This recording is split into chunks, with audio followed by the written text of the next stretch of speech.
Paul, apôtre de Jésus-Christ par la volonté de Dieu, et le frère Timothée, à l'Église de Dieu qui est à Corinthe, et à tous les saints qui sont dans toute l'Achaïe, que la grâce et la paix vous soient données de la part de Dieu notre Père et du Seigneur Jésus-Christ. Béni soit Dieu, le Père de notre Seigneur Jésus-Christ, le Père des miséricordes et le Dieu de toute consolation, qui nous console dans toutes nos afflictions, afin que, par la consolation dont nous sommes l'objet de la part de Dieu, nous puissions consoler ceux qui se trouvent dans quelque affliction. Car, de même que les souffrances de Christ abondent en nous, de même notre consolation abonde par Christ.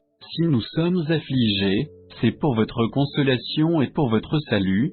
Si nous sommes consolés, c'est pour votre consolation, qui se réalise par la patience à supporter les mêmes souffrances que nous endurons. Et notre espérance à votre égard est ferme, parce que nous savons que, si vous avez part aux souffrances, vous avez part aussi à la consolation. Nous ne voulons pas, en effet, vous laisser ignorer, frères, au sujet de la tribulation qui nous est survenue en Asie, que nous avons été excessivement accablés, au-delà de nos forces, de telle sorte que nous désespérions même de conserver la vie, et nous regardions comme certains notre arrêt de mort, afin de ne pas placer notre confiance en nous-mêmes, mais de la placer en Dieu, qui ressuscite les morts.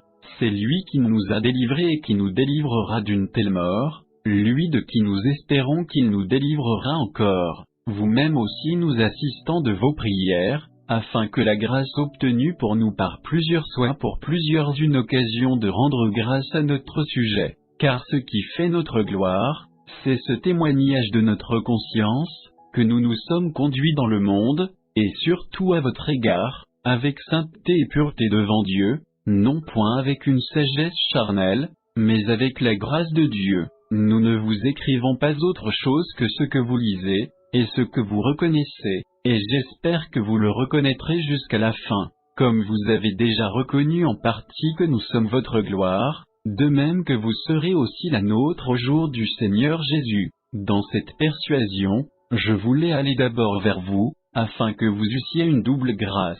Je voulais passer chez vous pour me rendre en Macédoine, puis revenir de la Macédoine chez vous, et vous m'auriez fait accompagner en Judée. Est-ce que, en voulant cela, j'ai donc usé de légèreté, ou bien, mes résolutions sont-elles des résolutions selon la chair, de sorte qu'il y ait en moi le oui et le non, aussi vrai que Dieu est fidèle, la parole que nous vous avons adressée n'a pas été oui et non, car le Fils de Dieu, Jésus-Christ, qui a été prêché par nous au milieu de vous, par moi, et par Sylvain, et par Timothée, n'a pas été oui et non, mais c'est oui qui a été en lui, car, pour ce qui concerne toutes les promesses de Dieu, c'est en lui qu'est le oui, c'est pourquoi encore l'amen par lui est prononcé par nous à la gloire de Dieu, et celui qui nous a fermis avec vous en Christ, et qui nous a oint, c'est Dieu, lequel nous a aussi marqués d'un sceau et a mis dans nos cœurs les arts de l'esprit. Or, je prends Dieu à témoin sur mon âme, que c'est pour vous épargner que je ne suis plus le accent aigu à Corinthe. Non pas que nous dominions sur votre foi, mais nous contribuons à votre joie, car vous êtes fermes dans la foi. Je résolus donc en moi-même de ne pas retourner chez vous dans la tristesse, car si je vous ai triste, qui peut me réjouir, sinon celui qui est attristé par moi? J'ai écrit comme je l'ai fait pour ne pas éprouver, à mon arrivée, de la tristesse de la part de ceux qui devaient me donner de la joie, ayant en vous tous cette confiance que ma joie est la vôtre à tous. C'est dans une grande affliction, le cœur angoissé, et avec beaucoup de larmes, que je vous ai écrit, non pas afin que vous fussiez attristés, mais afin que vous connussiez l'amour extrême que j'ai pour vous. Si quelqu'un a été une cause de tristesse, ce n'est pas moi qui l'a attristé, c'est vous tout, du moins en partie, pour ne rien exagérer. Il suffit pour cet homme du châtiment qui lui a été infligé par le plus grand nombre, en sorte que vous devez bien plutôt lui pardonner et le consoler, de peur qu'il ne soit accablé par une tristesse excessive. Je vous exhorte donc à faire acte de charité envers lui, car je vous ai écrit aussi dans le but de connaître, en vous mettant à l'épreuve, si vous êtes obéissants en toutes choses. Or, à qui vous pardonnez, je pardonne aussi, et ce que j'ai pardonné, si j'ai pardonné quelque chose, c'est à cause de vous, en présence de Christ, afin de ne pas laisser à Satan l'avantage sur nous, car nous n'ignorons pas ses desseins. Au reste, lorsque je fus arrivé à Troie pour l'évangile de Christ, quoique le Seigneur m'eût ouvert une porte, je n'eus point de repos d'esprit, parce que je ne trouvais pas Tite, mon frère. C'est pourquoi, ayant pris congé d'eux, je partis pour la Macédoine. Grâce soit rendue à Dieu, qui nous fait toujours triompher en Christ, et qui répand par nous en tout lieu l'odeur de sa connaissance. Nous sommes, en effet, pour Dieu la bonne odeur de Christ, parmi ceux qui sont sauvés et parmi ceux qui périssent. Aux uns, une odeur de mort, donnant la mort, aux autres, une odeur de vie, donnant la vie, et qui est suffisant pour ces choses, car nous ne falsifions point la parole de Dieu, comme font plusieurs, mais c'est avec sincérité, mais c'est de la part de Dieu, que nous parlons en Christ devant Dieu. Commençons-nous de nouveau à nous recommander nous-mêmes, ou avons-nous besoin, comme quelques-uns, de lettres de recommandation auprès de vous, ou de votre part? C'est vous qui êtes notre lettre, écrite dans nos cœurs, connue et lue de tous les hommes. Vous êtes manifestement une lettre de Christ, écrite, par notre ministère, non avec de l'encre, mais avec l'Esprit du Dieu vivant, non sur des tables de pierre, mais sur des tables de chair, sur les cœurs. Cette assurance-là, nous l'avons par Christ auprès de Dieu. Ce n'est pas à dire que nous soyons par nous-mêmes capables de concevoir quelque chose comme venant de nous-mêmes. Notre capacité, au contraire, vient de Dieu. Il nous a aussi rendus capables d'être ministres d'une nouvelle alliance, non de la lettre, mais de l'esprit, car la lettre tue, mais l'esprit vivifie. Or, si le ministère de la mort, gravé avec des lettres sur des pierres, a été glorieux, au point que les fils d'Israël ne pouvaient fixer les regards sur le visage de Moïse, à cause de la gloire de son visage, bien que cette gloire fût passagère, combien le ministère de l'Esprit ne sera-t-il pas plus glorieux? Si le ministère de la condamnation a été glorieux, le ministère de la justice est de beaucoup supérieur en gloire. Et, sous ce rapport, ce qui a été glorieux ne l'a point été, à cause de cette gloire qui lui est supérieure. En effet, si ce qui était passager a été glorieux, ce qui est permanent est bien plus glorieux. Ayant donc cette espérance, nous usons d'une grande liberté, et nous ne faisons pas comme Moïse, qui mettait un voile sur son visage, pour que les fils d'Israël ne fixassent pas les regards sur la fin de ce qui était passager, mais ils sont devenus durs d'entendement, car jusqu'à ce jour le même voile demeure quand ils font la lecture de l'Ancien Testament, et ils ne se lèvent pas, parce que c'est en Christ qu'il disparaît. Jusqu'à ce jour, quand on lit Moïse, un voile est jeté sur leur cœur, mais lorsque les cœurs se convertissent au Seigneur, le voile est ôté. Or, le Seigneur c'est l'Esprit, et là où est l'Esprit du Seigneur, là est la liberté. Nous tous qui, le visage découvert, contemplons comme dans un miroir la gloire du Seigneur, nous sommes transformés en la même image, de gloire en gloire, comme par le Seigneur, l'Esprit. C'est pourquoi, ayant ce ministère, selon la miséricorde qui nous a été faite, nous ne perdons pas courage, nous rejetons les choses honteuses qui se font en secret, nous n'avons point une conduite astucieuse, et nous n'altérons point la parole de Dieu, mais, en publiant la vérité, nous nous recommandons à toute conscience d'homme devant Dieu.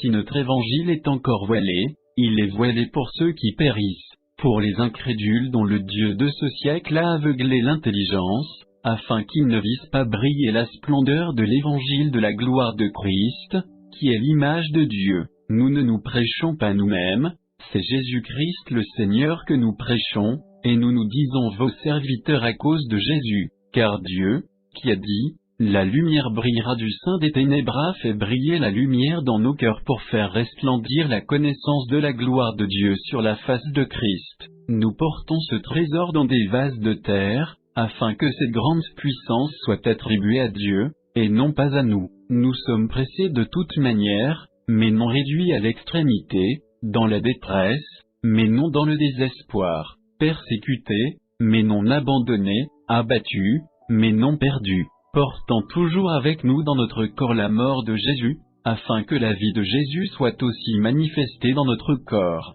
Car nous qui vivons, nous sommes sans cesse livrés à la mort à cause de Jésus, afin que la vie de Jésus soit aussi manifestée dans notre chair mortelle. Ainsi la mort agit en nous, et la vie agit en vous. Et, comme nous avons le même esprit de foi qui est exprimé dans cette parole de l'Écriture, j'ai cru, c'est pourquoi j'ai parlé, nous aussi nous croyons, et c'est pour cela que nous parlons, sachant que celui qui a ressuscité le Seigneur Jésus nous ressuscitera aussi avec Jésus, et nous fera paraître avec vous en sa présence.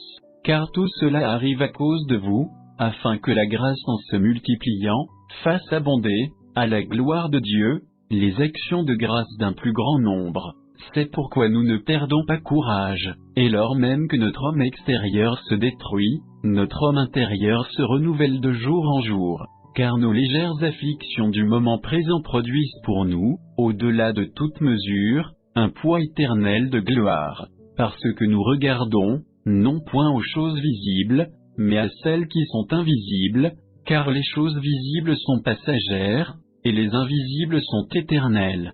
Nous savons, en effet, que, si cette tente où nous habitons sur la terre est détruite, nous avons dans le ciel un édifice qui est l'ouvrage de Dieu, une demeure éternelle qui n'a pas été faite de main d'homme. Aussi nous gémissons dans cette tente, désirant revêtir notre domicile céleste, si du moins nous sommes trouvés vêtus et non pas nus. Car tandis que nous sommes dans cette tente, nous gémissons, accablés, parce que nous voulons, non pas nous dépouiller, mais nous revêtir, afin que ce qui est mortel soit englouti par la vie. Et celui qui nous a formés pour cela, c'est Dieu, qui nous a donné les arts de l'esprit. Nous sommes donc toujours pleins de confiance, et nous savons qu'en demeurant dans ce corps nous demeurons loin du Seigneur, car nous marchons par la foi et non par la vue. Nous sommes pleins de confiance, et nous aimons mieux quitter ce corps et demeurer auprès du Seigneur. C'est pour cela aussi que nous nous efforçons de lui être agréables, soit que nous demeurions dans ce corps, soit que nous le quittions, car il nous faut tout comparaître devant le tribunal de Christ, afin que chacun reçoive selon le bien ou le mal qu'il aura fait, étant dans son corps. Connaissant donc la crainte du Seigneur, nous cherchons à convaincre les hommes, Dieu nous connaît, et j'espère que dans vos consciences vous nous connaissez aussi. Nous ne nous recommandons pas de nouveau nous-mêmes auprès de vous, mais nous vous donnons occasion de vous glorifier à notre sujet, afin que vous puissiez répondre à ceux qui tirent gloire de ce qui est dans les apparences et non dans le cœur. En effet, si je suis hors de sens, c'est pour Dieu, si je suis de bon sens, c'est pour vous. Car l'amour de Christ nous presse, parce que nous estimons que, si un seul est mort pour tous donc sont morts, et qu'il est mort pour tous, afin que ceux qui vivent ne vivent plus pour eux-mêmes, mais pour celui qui est mort et ressuscité pour eux. Ainsi, dès maintenant, nous ne connaissons personne selon la chair, et si nous avons connu Christ selon la chair, maintenant nous ne le connaissons plus de cette manière. Si quelqu'un est en Christ, il est une nouvelle créature. Les choses anciennes sont passées, voici, toutes choses sont devenues nouvelles. Et tout cela vient de Dieu, qui nous a réconciliés avec lui par Christ, et qui nous a donné le ministère de la réconciliation. Car Dieu était en Christ, réconciliant le monde avec lui-même, en n'imputant point aux hommes leurs offenses, et il a mis en nous la parole de la réconciliation. Nous faisons donc les fonctions d'ambassadeurs pour Christ, comme si Dieu exhortait par nous, nous vous en supplions au nom de Christ, soyez réconciliés avec Dieu. Celui qui n'a point connu le péché, il l'a fait devenir péché pour nous, afin que nous devenions en lui justice de Dieu. Puisque nous travaillons avec Dieu, nous vous exhortons à ne pas recevoir la grâce de Dieu en vain, car il dit, « Au temps favorable je t'ai exaucé, au jour du salut je t'ai secouru. Voici maintenant le temps favorable, voici maintenant le jour du salut. » Nous ne donnons aucun sujet de scandale en quoi que ce soit, afin que le ministère ne soit pas un objet de blâme, mais nous nous rendons à tous égards recommandables, comme serviteurs de Dieu, par beaucoup de patience dans les tribulations, dans les calamités, dans les détresses, sous les coups, dans les prisons, dans les troubles, dans les travaux, dans les veilles, dans les jeûnes, par la pureté, par la connaissance, par la longanimité, par la bonté, par un esprit saint, par une charité sincère, par la parole de vérité, par la puissance de Dieu, par les armes offensives et défensives de la justice, au milieu de la gloire et de l'ignominie, au milieu de la mauvaise et de la bonne réputation, étant regardé comme imposteur, quoique véridique, comme inconnu, quoique bien connu, comme mourant, et voici nous vivons, comme châtiés, quoique non mis à mort, comme attristés, et nous sommes toujours joyeux, comme pauvres, et nous en enrichissons plusieurs, comme n'ayant rien, et nous possédons toutes choses. Notre bouche s'est ouverte pour vous, Corinthiens, notre cœur s'est élargi. Vous n'êtes point à l'étroit au-dedans de nous, mais vos entrailles se sont rétrécies. Rendez-nous l'appareil, je vous parle comme à mes enfants, élargissez vous aussi. Ne vous mettez pas avec les infidèles sous un joug étranger. Car quel rapport y a-t-il entre la justice et l'iniquité, ou qu'y a-t-il de commun entre la lumière et les ténèbres? Quel accord y a-t-il entre Christ et Bélial, ou quelle part a le fidèle avec l'infidèle? Quel rapport y a-t-il entre le temple de Dieu et les idoles? Car nous sommes le temple du Dieu vivant, comme Dieu l'a dit, j'habiterai et je marcherai au milieu d'eux, je serai leur Dieu, et ils seront mon peuple.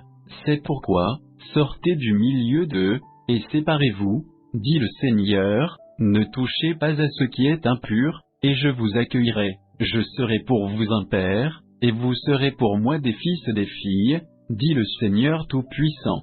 Ayant donc de telles promesses, bien-aimés, purifions-nous de toute souillure de la chair et de l'esprit, en achevant notre sanctification dans la crainte de Dieu. Donnez-nous une place dans vos cœurs. Nous n'avons fait tort à personne, nous n'avons ruiné personne, nous n'avons tiré du profit de personne.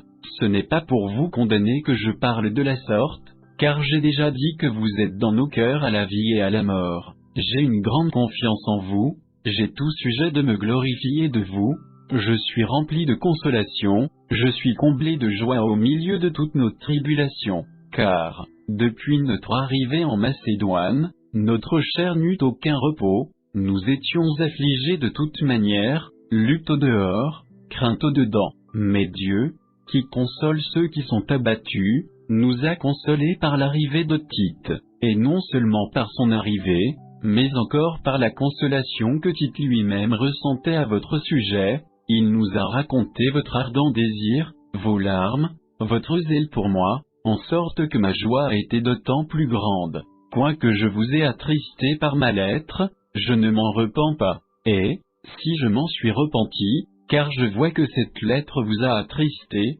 bien que momentanément, je me réjouis à cette heure, non pas de ce que vous avez été attristé, mais de ce que votre tristesse vous a porté à la repentance, car vous avez été attristé selon Dieu, afin de ne recevoir de notre part aucun dommage. En effet, la tristesse selon Dieu produit une repentance à celle dont on ne se repent jamais, tandis que la tristesse du monde produit la mort. Et voici, cette même tristesse selon Dieu, quel empressement n'a-t-elle pas produit en vous? Quelle justification, quelle indignation, quelle crainte, quel désir ardent, quel zèle, quelle punition! Vous avez montré à tous égards que vous étiez purs dans cette affaire. Si donc je vous ai écrit, ce n'est ni à cause de celui qui a fait l'injure, ni à cause de celui qui l'a reçue, c'était afin que votre empressement pour nous fût manifesté parmi vous devant Dieu. C'est pourquoi nous nous avons été consolés. Mais, outre notre consolation, nous avons été réjouis beaucoup plus encore par la joie de Tite, dont l'esprit a été tranquillisé par vous tous. Et si devant lui je me suis un peu glorifié à votre sujet, je n'en ai point eu de confusion, mais, comme nous vous avons toujours parlé selon la vérité, ce dont nous nous sommes glorifiés auprès de Tite s'est trouvé être aussi la vérité. Il éprouve pour vous un redoublement d'affection, au souvenir de votre obéissance à tous, et de l'accueil que vous lui avez fait avec crainte et tremblement. Je me réjouis de pouvoir en toutes choses me confier en vous. Nous vous faisons connaître, frères, la grâce de Dieu qui s'est manifestée dans les églises de la Macédoine, au milieu de beaucoup de tribulations qui les ont éprouvées, leur joie débordante et leur pauvreté profonde ont produit avec abondance de riche libéralité de leur part. Ils ont, je l'atteste, donnés volontairement selon leurs moyens, et même au-delà de leurs moyens, nous demandant avec de grandes instances la grâce de prendre part à l'assistance destinée aux saints. Et non seulement ils ont contribué comme nous l'espérions, mais ils se sont d'abord donnés eux-mêmes au Seigneur, puis à nous, par la volonté de Dieu. Nous avons donc engagé Tite à achever chez vous cette œuvre de bienfaisance, comme il l'avait commencé, de même que vous excellez en toutes choses, en foi, en parole, en connaissance, en zèle à tous égards, et dans votre amour pour nous, faites en sorte d'exceller aussi dans cette œuvre de bienfaisance. Je ne dis pas cela pour donner un ordre, mais pour éprouver, par le zèle des autres, la sincérité de votre charité, car vous connaissez la grâce de notre Seigneur Jésus-Christ, qui pour vous s'est fait pauvre, de riche qu'il était, afin que par sa pauvreté vous fussiez enrichis. C'est un avis que je donne là-dessus, car cela vous convient, à vous qui non seulement avez commencé à agir, mais qui en avez eu la volonté dès l'année dernière. Achevez donc maintenant d'agir, afin que l'accomplissement selon vos moyens réponde à l'empressement que vous avez mis à vouloir. La bonne volonté, quand elle existe, est agréable en raison de ce qu'elle peut avoir à sa disposition, et non de ce qu'elle n'a pas, car il s'agit, non de vous exposer à la détresse pour soulager les autres, mais de suivre une règle d'égalité, dans la circonstance présente votre superflu pourvoira à leurs besoins, afin que leur superflu pourvoie pareillement au vôtre, en sorte qu'il y ait égalité, selon qu'il est écrit, celui qui y avait ramassé beaucoup n'avait rien de trop, et celui qui y avait ramassé peu n'en manquait pas. Grâce soit rendue à Dieu de ce qu'il a mis dans le cœur de Tite le même empressement pour vous, car il a accueilli notre demande, et c'est avec un nouveau zèle et de son plein gré qu'il part pour aller chez vous. Nous envoyons avec lui le frère dont la louange en ce qui concerne l'Évangile est répandue dans toutes les églises,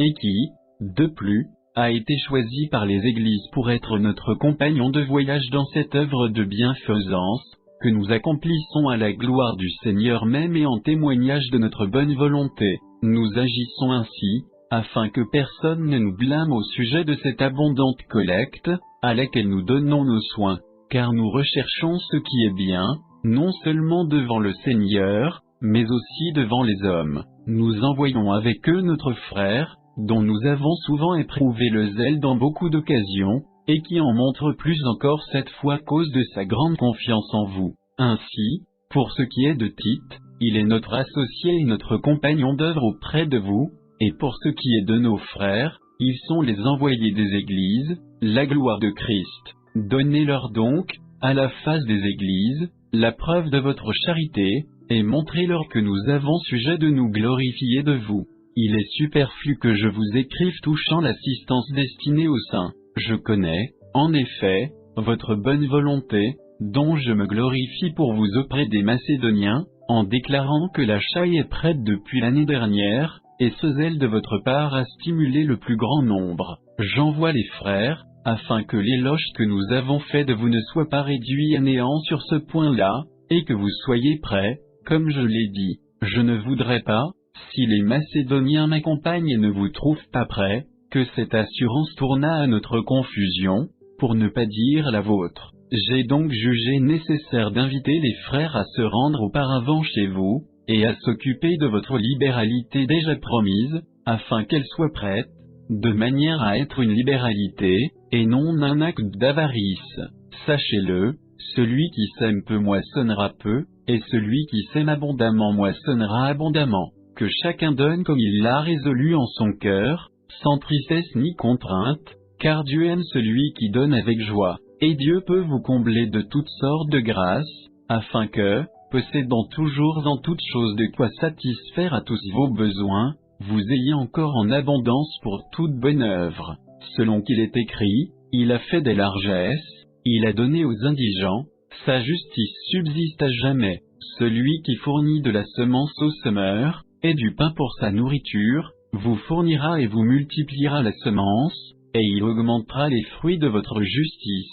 Vous serez de la sorte enrichis à tous égards pour toute espèce de libéralité qui, par notre moyen, feront offrir à Dieu des actions de grâce. Car le secours de cette assistance non seulement pourvoit aux besoins des saints, mais il est encore une source abondante de nombreuses actions de grâce envers Dieu. En considération de ce secours dont ils font l'expérience, ils glorifient Dieu de votre obéissance dans la profession de l'évangile de Christ, et de la libéralité de vos dons envers eux et envers tout. Ils prient pour vous, parce qu'ils vous aiment à cause de la grâce éminente que Dieu vous a faite. Grâce soit rendue à Dieu pour son don ineffable. Moi Paul, je vous prie, par la douceur et la bonté de Christ, moi, humble d'apparence quand je suis au milieu de vous, et plein de hardiesse à votre égard quand je suis éloigné, je vous prie, lorsque je serai présent, de ne pas me forcer à recourir avec assurance à cette hardiesse, dont je me propose d'user contre quelques-uns qui nous regardent comme marchant selon la chair. Si nous marchons dans la chair, nous ne combattons pas selon la chair, car les armes avec lesquelles nous combattons ne sont pas charnelles, mais elles sont puissantes, par la vertu de Dieu, pour renverser des forteresses. Nous renversons les raisonnements et toute hauteur qui s'élève contre la connaissance de Dieu, et nous amenons toute pensée captive à l'obéissance de Christ. Nous sommes prêts aussi à punir toute désobéissance, lorsque votre obéissance sera complète. Vous regardez à l'apparence.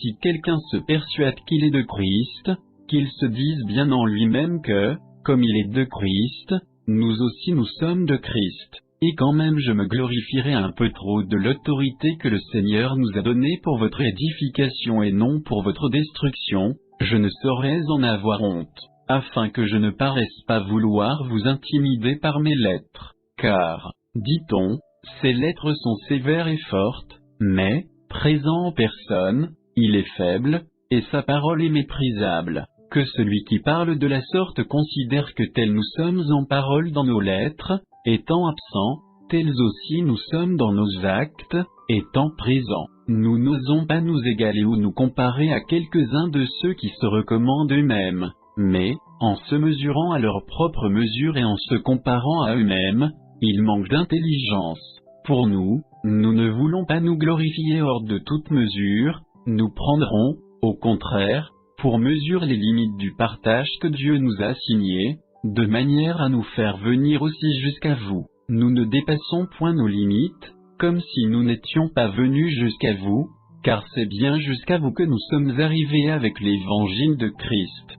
Ce n'est pas hors de toute mesure, ce n'est pas des travaux d'autrui, que nous nous glorifions, mais c'est avec l'espérance, si votre foi augmente, de grandir encore davantage parmi vous, selon les limites qui nous sont assignées, et d'annoncer l'évangile au-delà de chez vous, sans nous glorifier de ce qui a été fait dans les limites assignées à d'autres. Que celui qui se glorifie dans le Seigneur, car ce n'est pas celui qui se recommande lui-même qui est approuvé, c'est celui que le Seigneur recommande. Aussi vous pouviez supporter de ma part un peu de folie, mais vous, me supportez, car je suis jaloux de vous d'une jalousie de Dieu, parce que je vous ai fiancé à un seul époux, pour vous présenter à Christ comme une vierge pure. Toutefois, de même que le serpent séduisit Ève par sa ruse, je crains que vos pensées ne se corrompent et ne se détournent de la simplicité à l'égard de Christ. Car, si quelqu'un vient vous prêcher un autre Jésus que celui que nous avons prêché, ou si vous recevez un autre esprit que celui que vous avez reçu, ou un autre évangile que celui que vous avez embrassé, vous le supportez fort bien. Or, j'estime que je n'ai été inférieur en rien à ces apôtres par excellence. Si je suis un ignorant sous le rapport du langage, je ne le suis point sous celui de la connaissance, et nous l'avons montré parmi vous à tous égards et en toutes choses. Ou bien, ai-je commis un péché parce que, m'abaissant moi-même afin que vous fussiez élevés, je vous ai annoncé gratuitement l'évangile de Dieu, j'ai dépouillé d'autres églises, en recevant d'elles un salaire, pour vous servir. Et lorsque j'étais chez vous et que je me suis trouvé dans le besoin, je n'ai été à charge à personne, car les frères venus de Macédoine ont pourvu à ce qui me manquait. En toute chose je me suis gardé de vous être à charge, et je m'en garderai. Par la vérité de Christ qui est en moi, je déclare que ce sujet de gloire ne me sera pas enlevé dans les contrées de l'Achaïe. Pourquoi? Parce que je ne vous aime pas, Dieu le sait, mais j'agis et j'agirai de la sorte, pour ôter ce prétexte à ceux qui cherchent un prétexte, afin qu'ils soient trouvés tels que nous dans les choses dont ils se glorifient. Ces hommes-là sont de faux apôtres, des ouvriers trompeurs, déguisés en apôtres de Christ. Et cela n'est pas étonnant, puisque Satan lui-même se déguise en ange de lumière. Il n'est donc pas étrange que ces ministres aussi se déguisent en ministres de justice. Leur fin sera selon leurs œuvres. Je le répète, que personne ne me regarde comme un insensé, sinon, recevez-moi comme un insensé, afin que moi aussi, je me glorifie un peu. Ce que je dis, avec l'assurance d'avoir sujet de me glorifier, je ne le dis pas selon le Seigneur, mais comme par folie. Puisqu'il en est plusieurs qui se glorifient selon la chair, je me glorifierai aussi, car vous supportez volontiers les insensés, vous qui êtes sages. Si quelqu'un vous asservit, si quelqu'un vous dévore, si quelqu'un s'empare de vous, si quelqu'un est arrogant, si quelqu'un vous frappe au visage, vous le supportez. J'ai honte de le dire, nous avons montré de la faiblesse. Cependant, tout ce que peut oser quelqu'un, je parle en insensé, moi aussi, je l'ose. Sont-ils hébreux? Moi aussi. Sont-ils israélites? Moi aussi. Sont-ils de la postérité d'Abraham? Moi aussi. Sont-ils ministres de Christ? Je parle en homme qui extravage, je le suis plus encore, par les travaux, bien plus, par les coups, bien plus, par les emprisonnements, bien plus, souvent en danger de mort. 5 fois j'ai reçu des Juifs 40 coups moins 1. 3 fois j'ai été battu de verge, 1 fois j'ai été lapidé, 3 fois j'ai fait naufrage, j'ai passé un jour et une nuit dans l'abîme. Fréquemment en voyage, j'ai été en péril sur les fleuves, en péril de la part des brigands, en péril de la part de ceux de ma nation, en péril de la part des païens, en péril dans les villes, en péril dans les déserts, en péril sur la mer, en péril parmi les faux frères. J'ai été dans le travail et dans la peine, exposé à de nombreuses veilles, à la faim et à la soif, à des jeûnes multipliés, au froid et à la nudité, et, sans parler d'autre chose, je suis assiégé chaque jour par les soucis que me donnent toutes les églises. Qui est faible, que je ne sois faible, qui vient à tomber, que je ne brûle.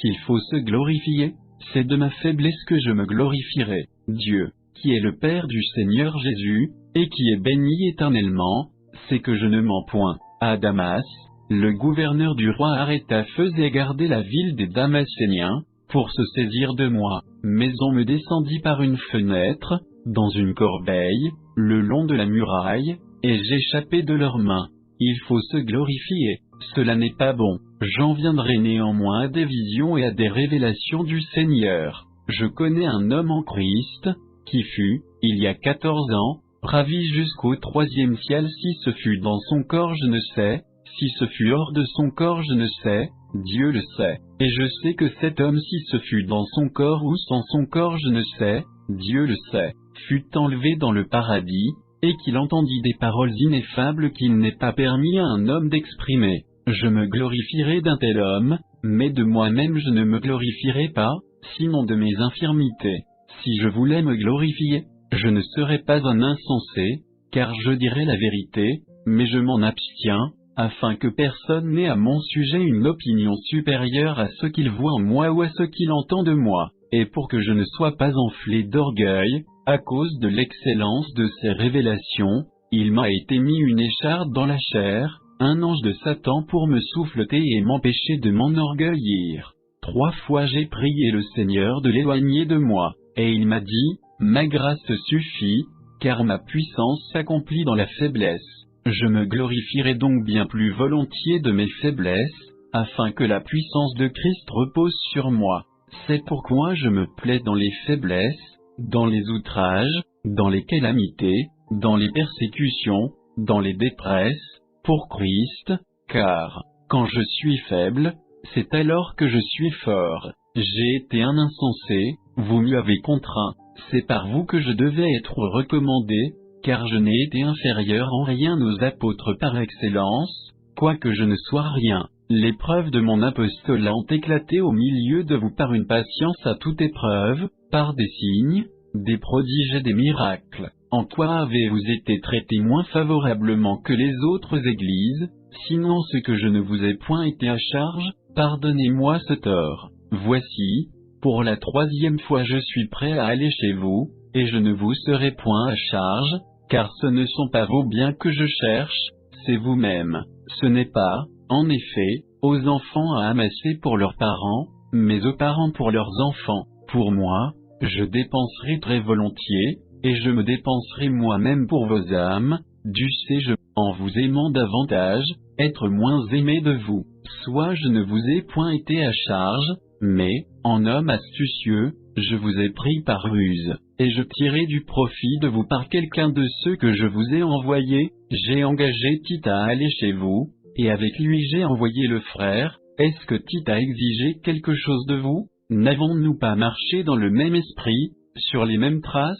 Vous vous imaginez depuis longtemps que nous nous justifions auprès de vous. C'est devant Dieu, en Christ, que nous parlons, et tout cela, bien-aimés, nous le disons pour votre édification, car je crains de ne pas vous trouver, à mon arrivée, tel que je voudrais, et d'être moi-même trouvé par vous tel que vous ne voudriez pas. Je crains de trouver des querelles, de la jalousie, des animosités, des cabales, des médisances, des calomnies, de l'orgueil, des troubles. Je crains qu'à mon arrivée mon Dieu ne m'humilie de nouveau à votre sujet, et que je n'ai à pleurer sur plusieurs de ceux qui ont péché précédemment et qui ne se sont pas repentis de l'impureté, de l'impudicité et des dissolutions auxquelles ils se sont livrés. Je vais chez vous pour la 3e fois. Toute affaire se réglera sur la déclaration de 2 ou de 3 témoins. Lorsque j'étais présent pour la 2e fois, j'ai déjà dit, et aujourd'hui que je suis absent je dis encore d'avance à ceux qui ont péché précédemment et à tous les autres que, si je retourne chez vous, je n'userai d'aucun ménagement, puisque vous cherchez une preuve que Christ parle en moi, lui qui n'est pas faible à votre égard, mais qui est puissant parmi vous, car il a été crucifié à cause de sa faiblesse, mais il vit par la puissance de Dieu. Nous aussi, nous sommes faibles en lui, mais nous vivrons avec lui par la puissance de Dieu pour agir envers vous. Examinez-vous vous-même, pour savoir si vous êtes dans la foi, et prouvez-vous vous-même. Ne reconnaissez-vous pas que Jésus-Christ est en vous à moins peut-être que vous ne soyez réprouvés, mais j'espère que vous reconnaîtrez que nous ne sommes pas réprouvés. Cependant nous prions Dieu que vous ne fassiez rien de mal, non pour paraître nous-mêmes approuvés, mais afin que vous pratiquiez ce qui est bien et que nous soyons comme réprouvés. Car nous n'avons pas de puissance contre la vérité, nous n'en avons que pour la vérité. Nous nous réjouissons lorsque nous sommes faibles, tandis que vous êtes forts, et ce que nous demandons dans nos prières, c'est votre perfectionnement. C'est pourquoi j'écris ces choses étant absent, afin que, présent, je n'ai pas à user de rigueur, selon l'autorité que le Seigneur m'a donnée pour l'édification et non pour la destruction. Au reste, frères, soyez dans la joie, perfectionnez-vous, consolez-vous, ayez un même sentiment, vivez en paix, et le Dieu d'amour et de paix sera avec vous. Saluez-vous les uns les autres par un saint baiser. Tous les saints vous saluent. Que la grâce du Seigneur Jésus-Christ, l'amour de Dieu, et la communication du Saint-Esprit, soient avec vous tous.